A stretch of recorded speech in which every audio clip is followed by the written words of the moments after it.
everyone, today we're going to be looking at this from Akasa. It is a dual M.2 PCI Express adapter which comes with a heatsink, and it's also got RGB lighting. But first, here's a message from our sponsors.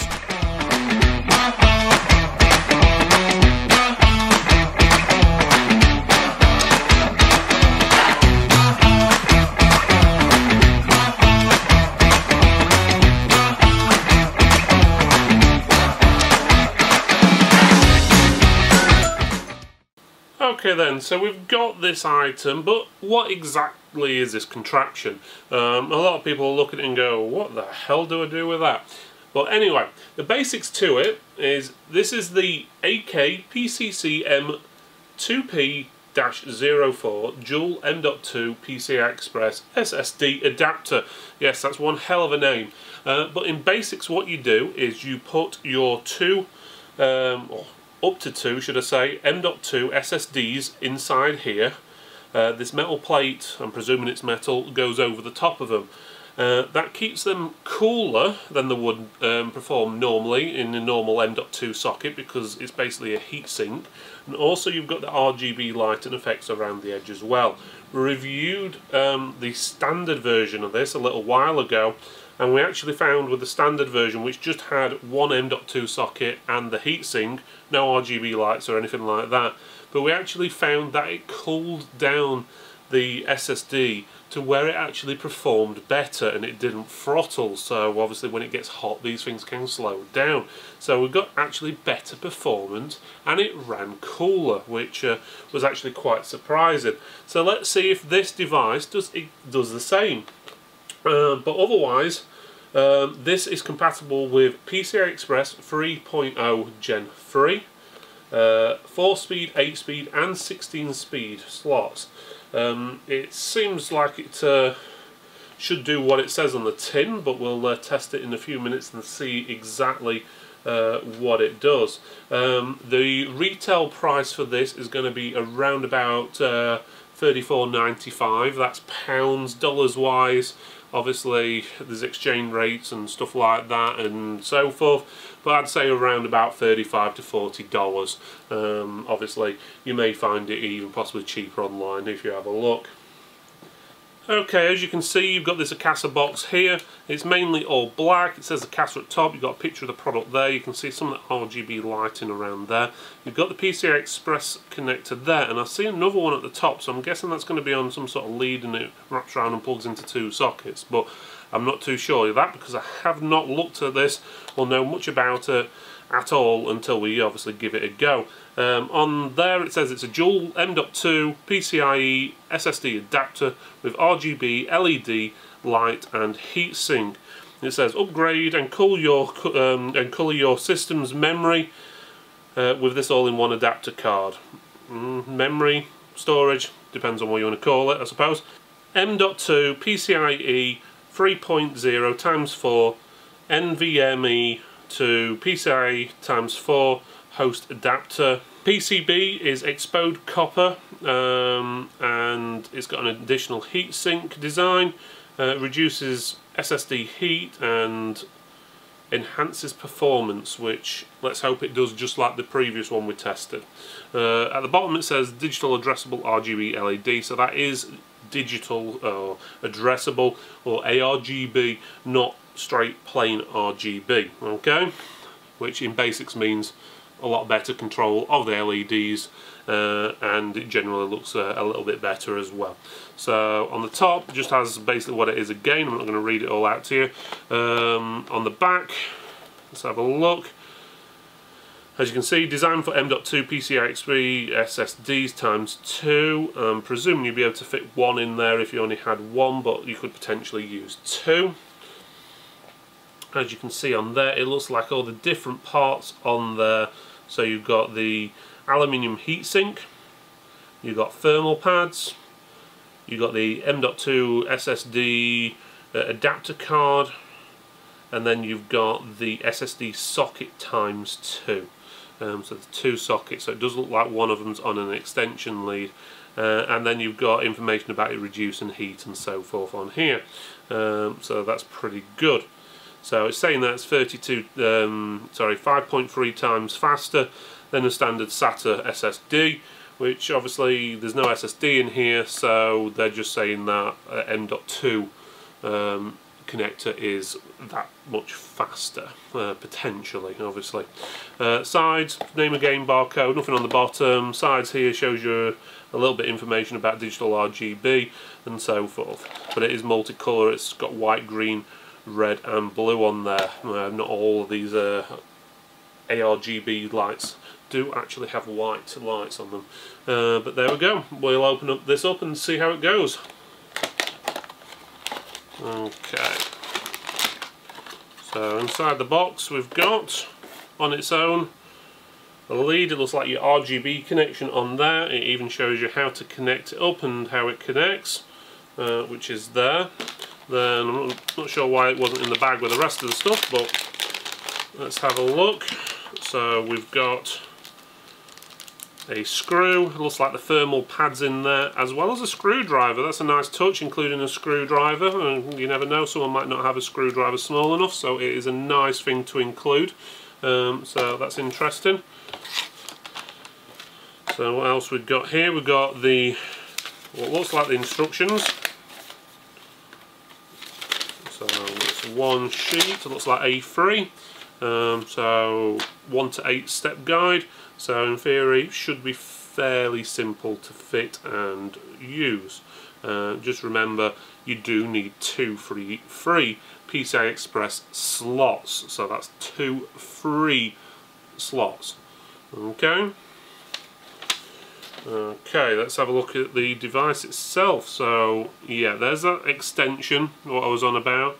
So the way this would work is that would plug into your board down there, that would be the back of your case, and that extension there would then plug into another socket, so it would take up 2 sockets. It wouldn't go that way around, so you've got to have that one on the bottom and have enough room above it somewhere for it to plug in. Well, I suppose you could actually go underneath and plug it in like that if you wanted to. So there is a bit of leeway there, so they do have a bit of room to do that. So otherwise, you can just about see the connectors there, which is where your M.2 cards will actually plug into underneath this. That's where that screwdriver will be handy, taking this off, I'm presuming. I'm presuming it screws on from the back here. And then it should be pretty straightforward. This will not work in a low profile case. This doesn't come with a low profile bracket, so if you've got a micro case or anything like that, make sure the PCI Express slots are full length and there's enough room to have a full size card in there. Obviously the connector on there is only a small one, so it doesn't need a really long connection like you would on a graphics card, so it should be pretty simple to plug in. But obviously if you were wanting to use both of these, it looks like you do need the connections. There doesn't seem to be much on there otherwise. There is a button on the back, I'm guessing that's to change the RGB, so possibly if you haven't got an RGB motherboard, you may not need to connect this up, which means you don't need that RGB motherboard. But if you wanted to, you could plug this in to the board. I'm guessing it goes there. Yeah, it looks like it goes in there, and then that'll plug into your motherboard. Okay, let's take the aluminium off of this. I'm using my own screwdriver, makes things a little bit easier than using the small one provided. And a little bit quicker as well.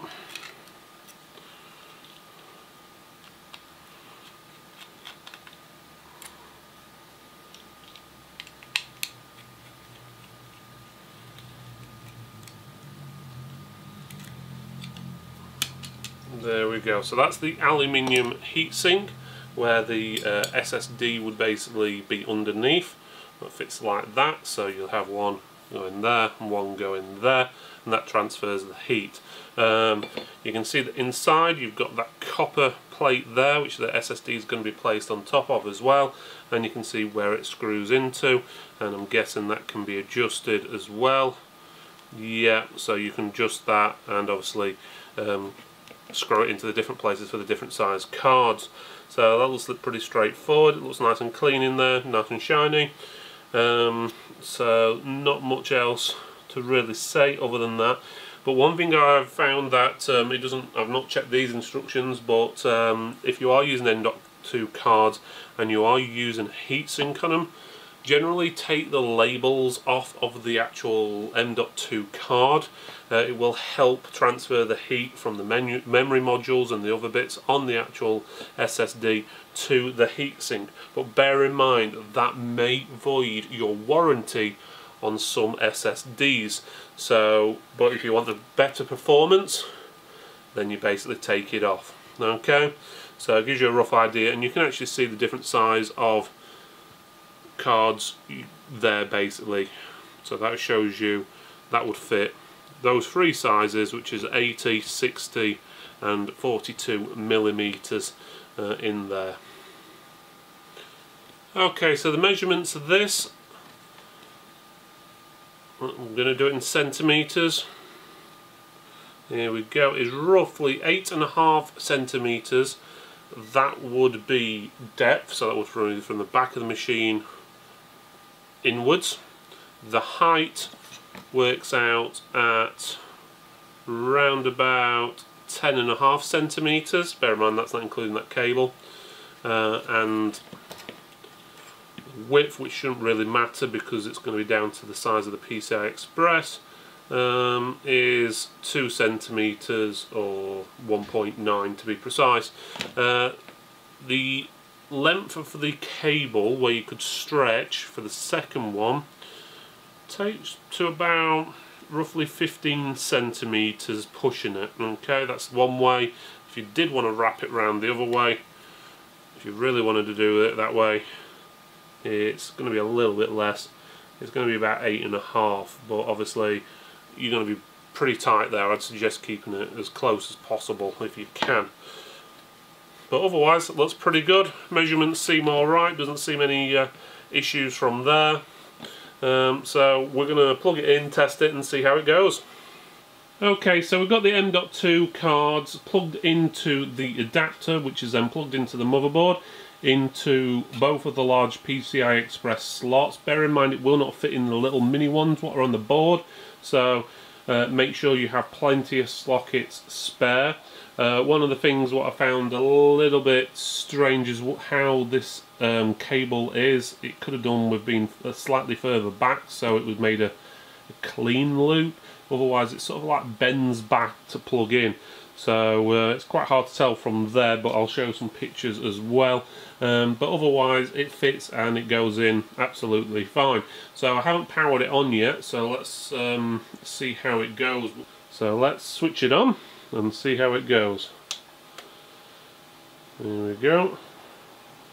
And as you can see, it's lit up there. You should be able to see the screen behind it. Hopefully it's going to boot Windows from there in a second. You can see the Aorus logo because it's a gigabyte motherboard, and you can see Windows, and as you can see it's booted up pretty quickly. So as you can see, it's changing colour. It's not doing much at the moment, but if I was to press the button at the back, let's see what options we've got. So purple, you've got white, you've got red,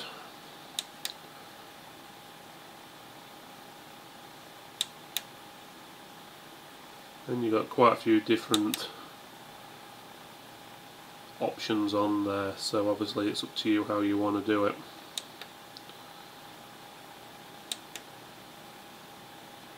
So it looks like you can actually select two colours at once.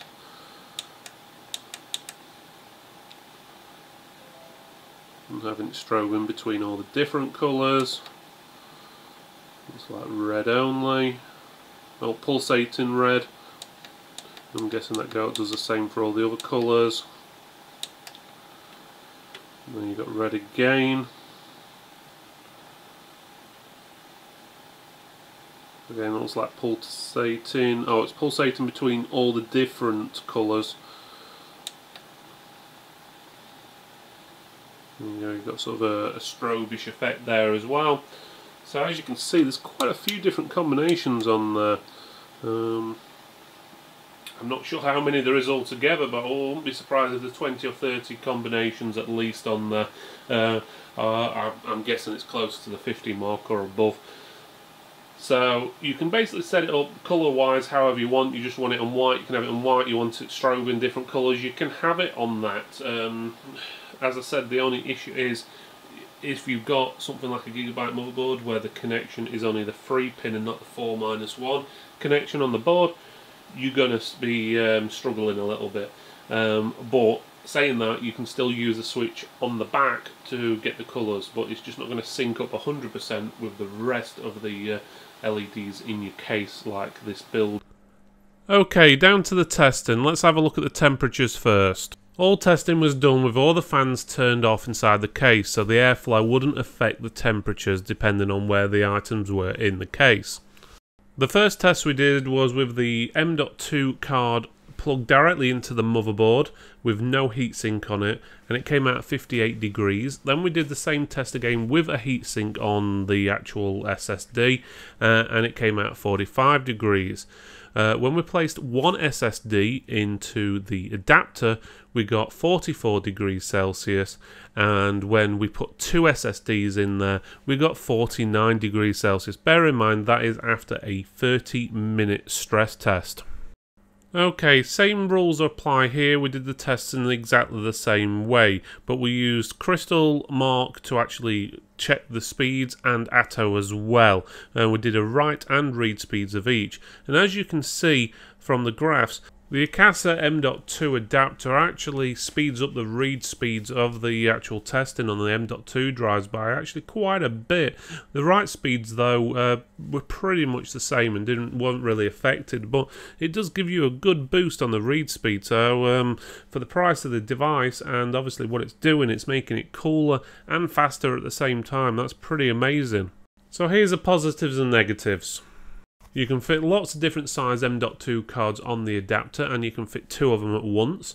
The M.2 cards actually run faster, well at least the read speeds are, than if you plug it directly in the motherboard. Obviously that depends on the board, it may differ. It comes with a handy screwdriver obviously when you're building it, so if you haven't got a screwdriver handy you can do it. You've also got the attractive packaging, and if you've got a retail store you've got a wall hanger on there to hang it on as well. The only negative we could find on there is that it would not fit on a low profile case, but then again there's not many low profile cases out there which actually go down the RGB route anyway. So overall I'm extremely happy with this device. For you to actually get extra speed and basically make it run cooler as well, which could potentially make it last longer, that's an even better bonus. But on top of that you've got the RGB effects as well, which you don't have to have on if you don't want them, or you could set them to one specific colour. You can actually control the RGB directly from the button on the card, or you could actually run it through your motherboard and get it to sync up with all your different lights and so forth if you have got others in your case. Because of all the positives with this product, we're going to give this the Platinum Award. Thanks for watching this video all the way to the end. Don't forget to press the subscribe button over here. That way you'll get all the latest news and all the reviews we do on a weekly basis. Thanks again for watching, and I'll see you next time.